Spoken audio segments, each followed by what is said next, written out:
Hello there everybody, it's the Silent Morning here, and welcome to a Dragon's Dogma lore video.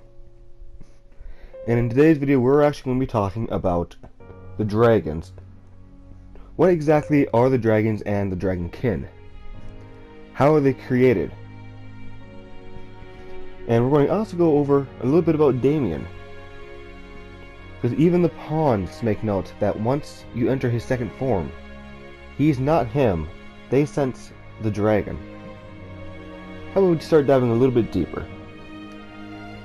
Okay, so in order to answer what the dragons are, we have to answer where the dragons come from. And a good example of this is the Ur-Dragon. The Ur-Dragon is a culmination of all the Arisens from all the countless different timelines who have failed. They have merged upon this one place after they defeated the great dragon of their world. Now, your dragon is a very interesting dragon because it's not exactly alive, but in order to defeat it you have to destroy a culmination of hearts. These hearts are the hearts of Arisen's past, or Arisen's present.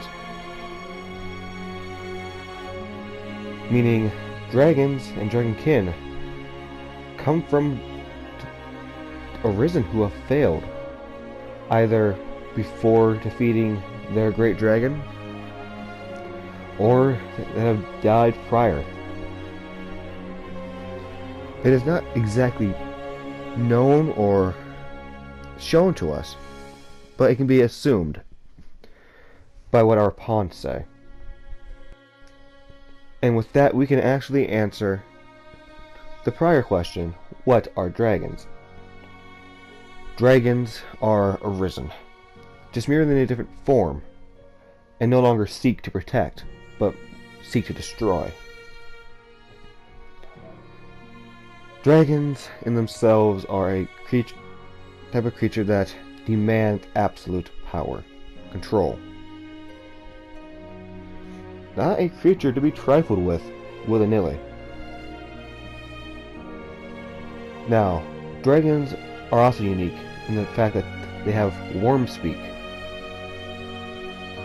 Now, worm speak is not translated in the game, so there is no known written language for worm speak.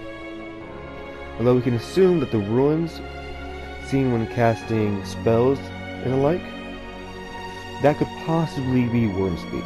Possibly, we're not sure. But luckily for us, if you don't have subtitles on and you know some Latin, you can understand the dragons.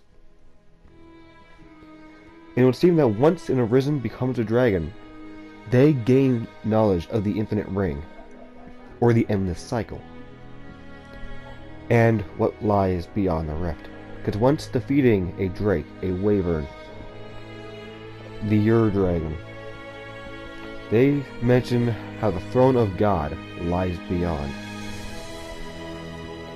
showing that perhaps even after the Arisen dies before completing their quest, they go and meet with the Seneschal, and the Seneschal makes them a dragon and or dragonkin. Now let's talk about a very interesting creature and his location in this game, and that is Damien and Bitter Black Isle. Now, Bitter Black Isle is an area only accessible to Arisen. Now, this is your Arisen and any Arisen from times past that have gone there and have failed in their quest. Now, because of that, because no normal person can actually set foot there, it can be assumed that it's in a realm all of its own. Not an area beyond the rift, but not in the rift. Kind of a in-between area, kind of like how in the anime Bleach, you have the Soul Society and the Living World, and the fine lining in between the two were hollows. Think of it like that. But now when you defeat Damien and release the Arisen from this cursed body, the island still remains. Now we can assume that it decided to take root in a physical plane, but we can't guarantee that. Now, when you're fighting Damien and you get into his second form, it's no longer Damien, as the pawns will tell you, such as I said at the beginning of the video. The pawns will say that that's no longer Damien, it is actually the dragon. Now, if this is the dragon you killed, or one of the prior great dragons, is unsure, but we can assume that it is Grigori. But now let's talk about how Damien became the way Damien is. So the great dragon gave Damien two choices, and he could not decide. So he cursed the choices that the dragon gave him. And with that, the dragon accepted and gave Damien this cursed form. But now take a close look at Damien. Look at the tail, look at the wings. See some resemblance to our good old friend? Yeah, if you look at him, you can see a little bit of the dragon in there. Now, we can make a few assumptions with that knowledge as to what exactly Damien or this thing is. As you can see, the scar where Damien's heart was begins to glow. And you see the remnants of Grigori pop out the chest and stomach. And he mentions a truth. He even goes as far to call us a slave to the broken order. Perhaps this dragon is in fact Grigori, and he knew everything that was going on. Now, second half has very powerful magic, but also a transparent attack that involves dragon arms.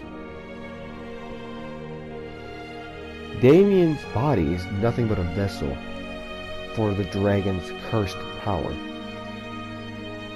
And everything that Damien's second form produces involves flame of some kind. Now, as to what would happen if you left Damien's second form to progress, perhaps Grigori would be reborn. After all, he does have a vessel. And perhaps there's even a heart for him in there. After all, we do know that dragons are all-knowing. So perhaps he even knows of a way to revive the long dead. Okay, so now let's get into the types of dragons there are. So you got obviously the great dragons, such as Grigori and those before him. Then you got the Ur dragon. So how about we start talking about the lesser known dragons, the dragonkin, as we may. So, the one you're seeing on screen right now is the cursed dragon, which we can assume is another type of undead dragon. Instead of a heart, it has a crystal.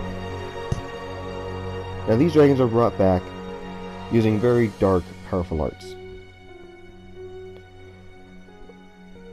And we can assume that, based on their wing style, that perhaps they were once Thunder Wyverns.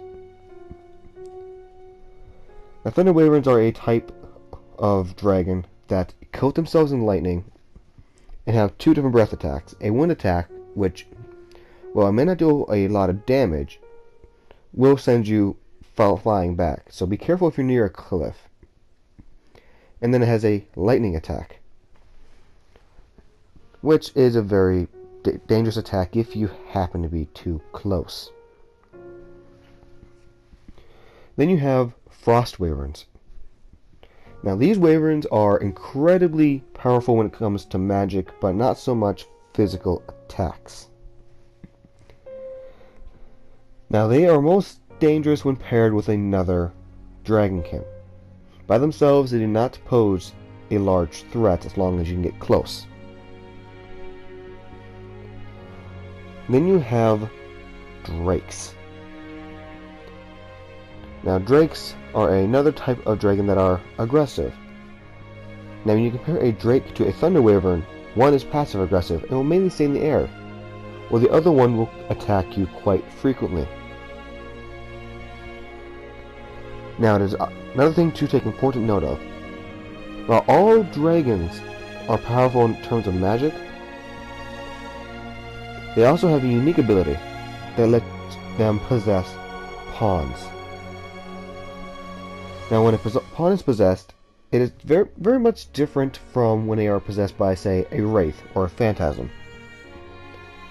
With them, you can't just hit them once and they're free. You have two options: either kill the dragon that possessed them, or kill the pawn.